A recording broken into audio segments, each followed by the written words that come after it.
أعوذ بالله من الشيطان الرجيم بسم الله الرحمن الرحيم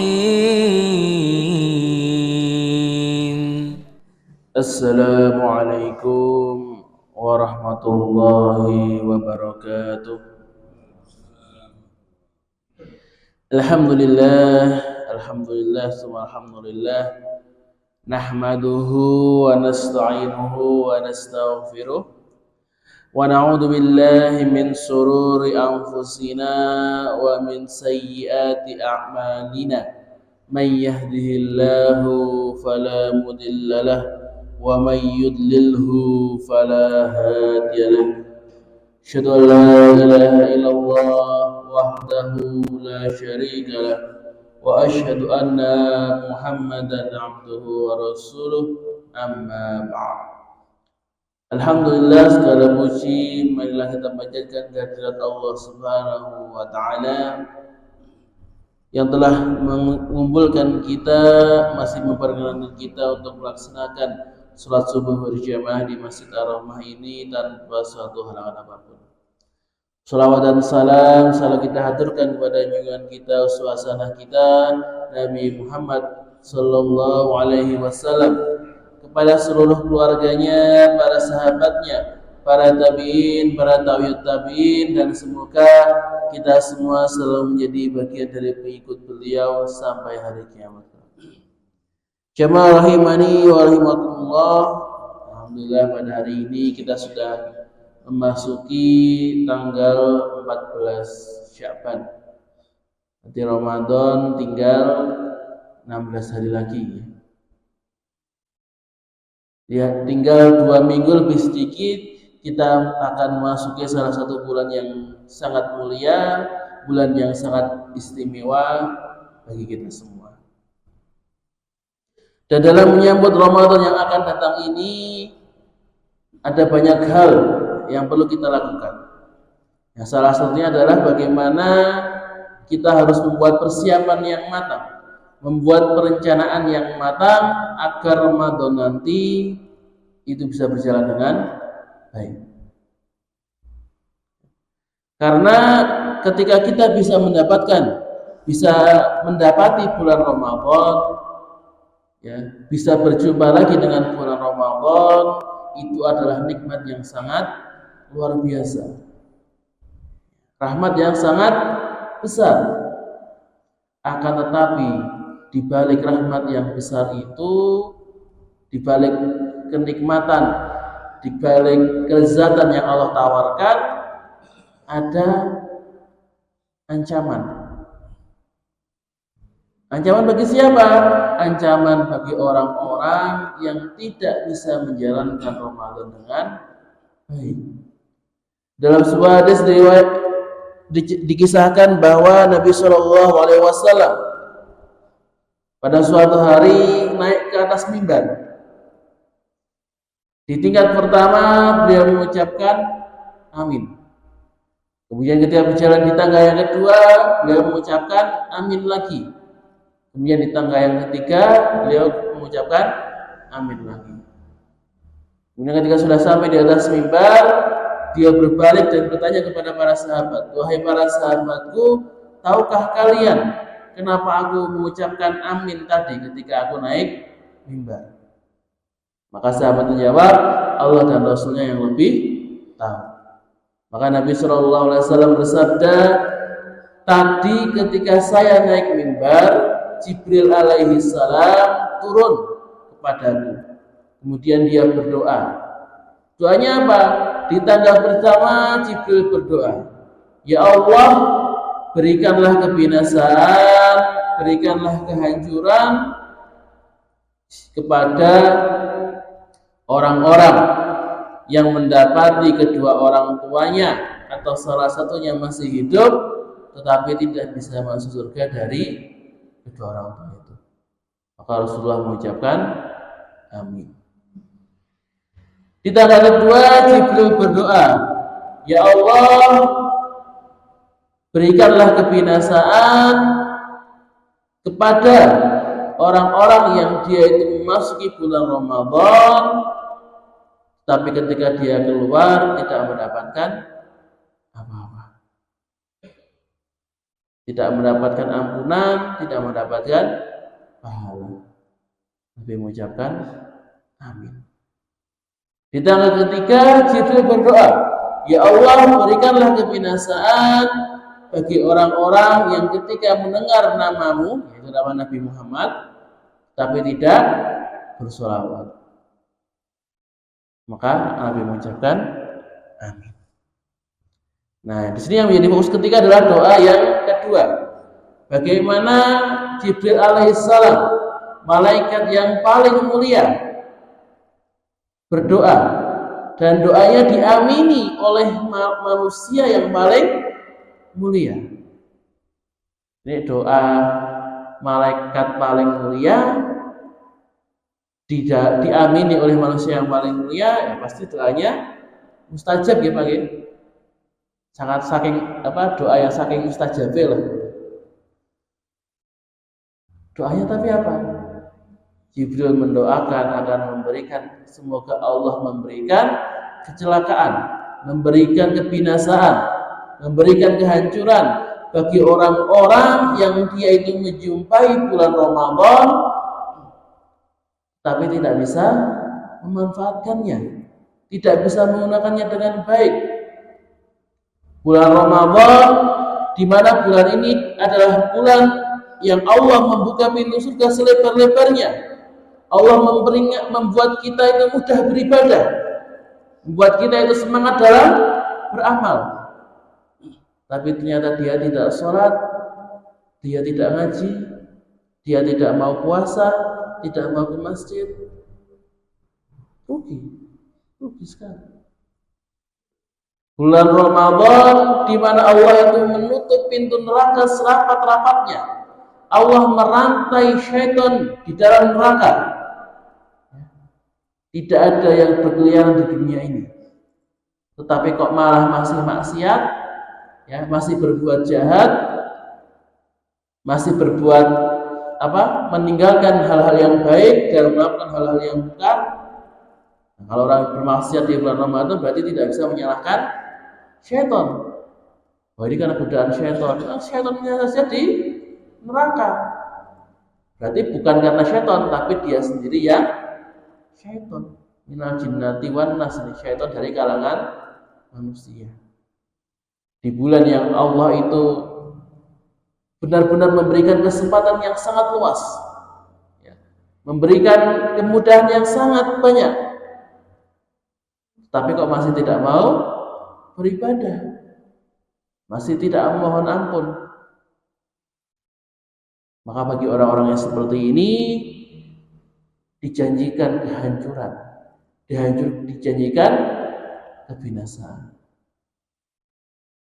Maka jamaah rahimani wa rahimakumullah, kalau kita ingin nanti ketika kita selesai di bulan Ramadan, masuk ke hari Idul Fitri, benar-benar dalam keadaan fitrah, dalam keadaan mendapatkan pahala yang banyak, dalam keadaan diampuni oleh Allah Subhanahu wa taala, maka yang perlu kita lakukan adalah bagaimana menjalankan Ramadan itu dengan sebaik-baiknya. Dan salah satu caranya adalah dengan membuat persiapan yang baik, persiapan yang matang. Salah seorang pebisnis pernah mengatakan, fail to plan is plan to fail. Bahasa Jawa ya Pak. Artinya apa? Barang siapa yang gagal dalam merencanakan, gagal dalam bersiap-siap, itu berarti bersiap-siap untuk kegagalan. Kalau nggak bisa membuat persiapan yang baik, pasti akan gagal. Ibarat kata kalau kita mau lari maraton, ya, tapi begitu datang langsung lari, nggak stretching dulu, nggak pemanasan dulu, ya nggak akan sampai di finish. baru 1 kilo sudah kram, 2 kilo sudah kehabisan nafas, 3 kilo sudah pingsan. Gak akan selesai. Kenapa? Karena gak ada persiapan. Sama nanti di bulan Ramadan, karena di bulan Ramadan itu seperti maraton dalam ibadah. Allah menuntut kita untuk maksimal dalam beribadah, tidak 1 atau 2 hari, tapi 30 hari. Selama 30 hari ini Allah menuntut kita untuk memberikan segenap kemampuan kita, mengerahkan seluruh tenaga kita dalam beribadah.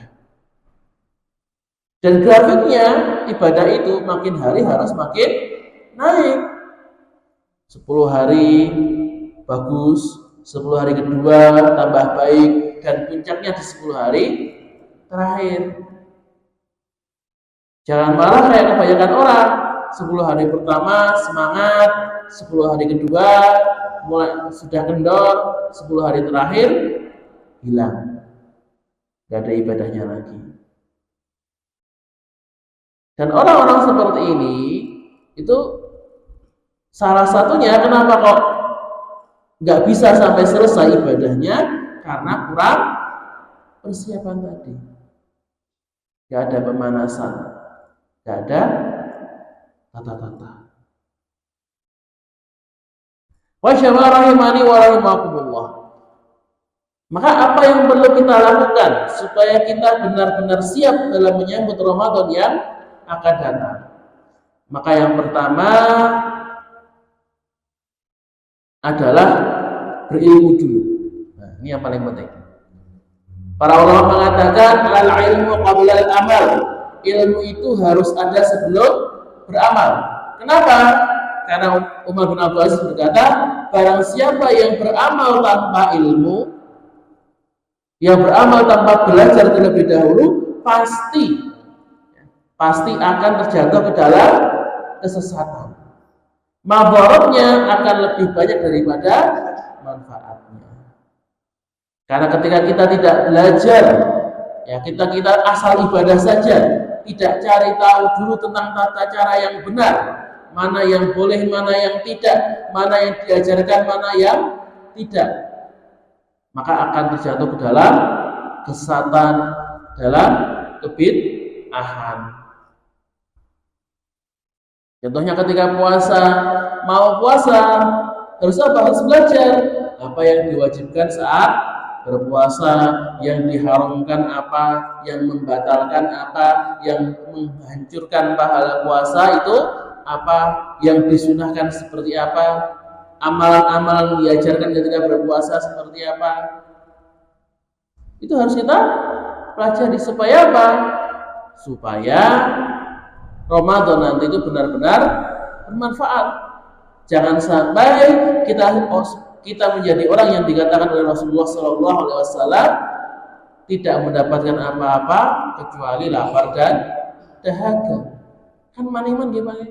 Sudah capek-capek beribadah, susah payah beramal, ternyata karena amalnya tidak benar, amalnya tidak diajarkan Nabi, amalnya tidak sesuai syariat, akhirnya tertolak.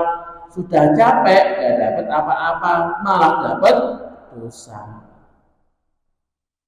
Kan ini kan sudah jatuh tertimpa tangga, ruginya double kuadrat. Itu yang pertama, perlu belajar dulu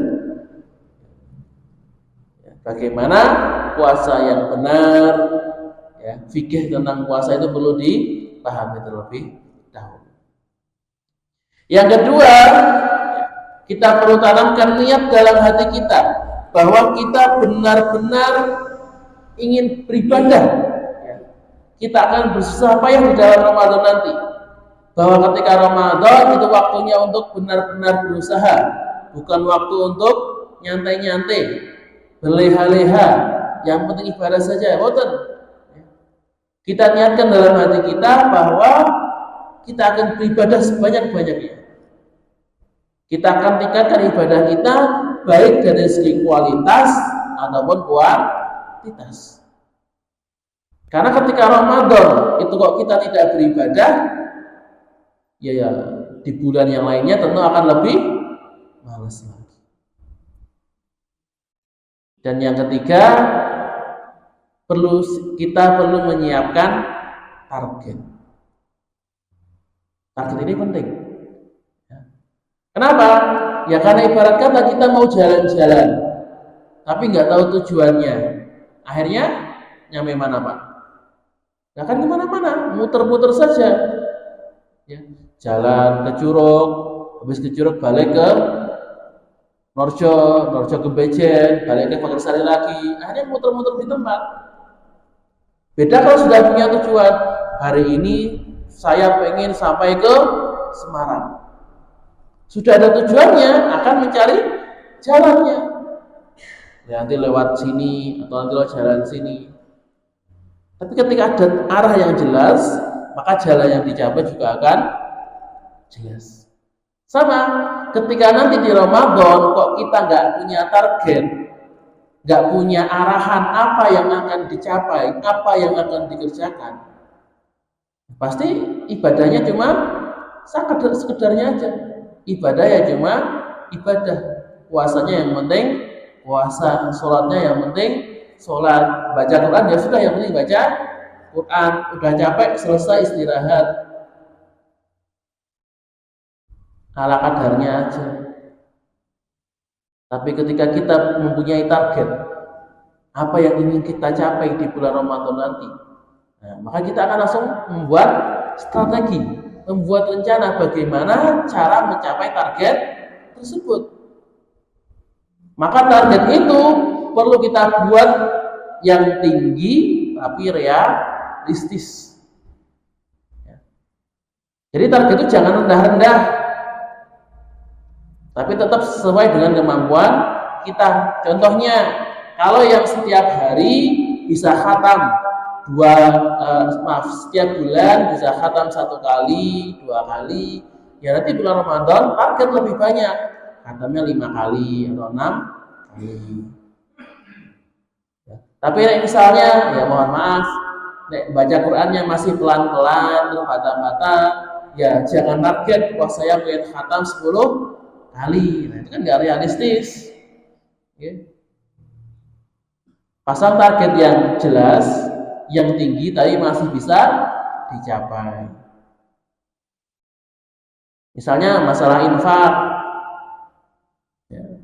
Kalau misalnya setiap hari bisa penghasilannya sebulannya 2 juta atau 3 juta, ya. Mau infaknya biasa Ramadan mau target infak 5 juta, itu tinggi tapi masih bisa dicapai. Jangan gajinya cuma 5 juta, targetnya 10 miliar. Nah, ini kan bukan target ya lainnya, cuma mimpi saja. Nek targetnya itu ketinggian, itu malah dalam hati itu sudah beranggapan, wah ini nggak mungkin bisa dicapai. Ini adalah target yang mustahil. Akhirnya malah tidak dikerjakan, malah jadi malas-malasan. Tapi kalau targetnya target yang realistis, yang susah dicapai, tapi masih dalam batas kemampuan kita, maka kita akan semangat, ya, kita akan termotivasi untuk mengejarnya. Dan tentu ini kita sesuaikan dengan kemampuan kita masing-masing, karena setiap orang memiliki kemampuan yang berbeda-beda. Ada yang bisa khatam sebulan sampai 15 kali. Tapi ada juga yang bisa khatamnya cuma sebulan 5 kali. Nah, masing-masing punya kemampuan sendiri-sendiri. Tapi ada satu target yang tidak boleh dilepaskan, ya, tidak boleh ditinggalkan adalah tentang sholat berjamaah. Nah, ini benar-benar tidak boleh. Bagi pada bapak-bapak yang putra, ya, jangan sampai kita biarkan diri kita dan keluarga kita, terutama yang putra, kok sampai ketinggalan sholat jamaah. Jangan sampai. Apalagi ketinggalannya karena apa? Alasannya begadang, ya, alasannya tugas malam, nonton bola dan yang lainnya, itu jangan sampai. Ada lagi yang sahurnya sahur, tapi ketika sahur malah tidur lagi, akhirnya ketinggalan sholat subuh. Nah, ini kan malah keliru, prioritasnya keliru ya. Yang sunnah itu dikerjakan, yang sunnah dikejar, tapi yang wajib malah ditinggalkan. Harusnya kan mending dia kalau nggak sahur kan nggak dosanya. Sahur itu adalah sunnah, memang disunahkan oleh Nabi, tapi kan kalau ditinggalkan tidak dosa. Tapi kalau sholat subuh berjamaah itu kan wajib, fardhu ain, terutama bagi laki-laki. Jamaah rahimani wa rahimakumullah, itulah 3 langkah yang bisa kita lakukan dalam mempersiapkan diri untuk menyambut Ramadan nanti. Yang pertama adalah tadi kita siapkan ilmu kita, kemudian yang kedua kita siapkan semangat kita, dan yang ketiga kita siapkan strategi, siapkan rencana bagaimana menjalani Ramadan nanti. Insya Allah dengan 3 persiapan ini Allah bisa meringankan ibadah kita, meringankan langkah kita dalam beramal dan berbuat baik di bulan Ramadan nanti. Dan semoga Allah menghindarkan kita dari kehancuran, dari kebinasaan yang ditimpakan kepada orang-orang yang menyia-nyiakan bulan Ramadan. Aqal qouli hada, jika ada salah kata maka datangnya dari diri saya sendiri dan saya mohon maaf sebesar-besarnya, dan jika ada kebenaran maka datangnya dari Allah Subhanahu wa taala, dan semoga kebenaran ini bisa kita terapkan dalam kehidupan kita sehari-hari. Bila taufiq wal hidayah wa irada wal hidayah, nun wal qalbi ma yasun wastabiqul khairat, subhana rabbika rabbil izzati amma yasifun wa salamun alal mursalin walhamdulillahi rabbil alamin. Assalamu alaikum warahmatullahi wabarakatuh. سبحان ربك رب العزة عما يصفون وسلام على المرسلين والحمد لله رب العالمين. صدق الله العظيم.